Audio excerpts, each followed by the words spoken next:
सर्वांना जय माता दी। बघा, मी कुठं महाबळेश्वर आहे, कुठं काश्मीरला किंवा वैष्णोदेवीला आलेलो नाही आहे। मी आहे आई मुंब्रा देवीच्या डोंगरावर।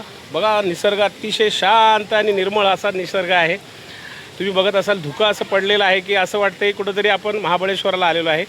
पण मी महाबळेश्वरला नाही आहे, मुंब्रा स्टेशनपासून अतिशय 20 मिनटाच्या अंतरावर 700च्या पायऱ्या वर चढून आई मुंब्रा देवीचा सुंदर असा डोंगर, सुंदर असा निसर्ग, छान असा हा निसर्ग आहे।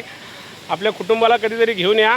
बघा, संपूर्ण मंदिर, संपूर्ण डोंगर हा नवरात्रीसाठी सजलेला आहे। जणू काही नवरात्रीचं स्वागत बघा पानांनी, फुलांनी, झाडांनी केलेलं आहे। भाविक हा झरा बरोबर आईच्या पायथ्याशी जातो आणि भाविक मस्तपैकी पायाला स्पर्श करून पुढे निघून जातात। आणि हा निसर्ग तुम्ही बघा, पूर्ण असं धुकं पडलेलं आहे। ट्रेनचा आवाज देखील येतोय खाली। खाली गजबजलेली वस्ती जरी असली तरी देखील वर निसर्ग हा पूर्णपणे बघा, थोडं खाली दाखवतो बघा, पूर्णपणे असा धुकं आणि निसर्गाने व्यापलेलं हे मंदिर आहे। पाऊस जरी पडत असला तरी सर्व भाविकांनी, निसर्गप्रेमींनी, आई भक्तांनी नक्की आई मुंब्रा देवीच्या दर्शनाला नक्की या। जय माता दी।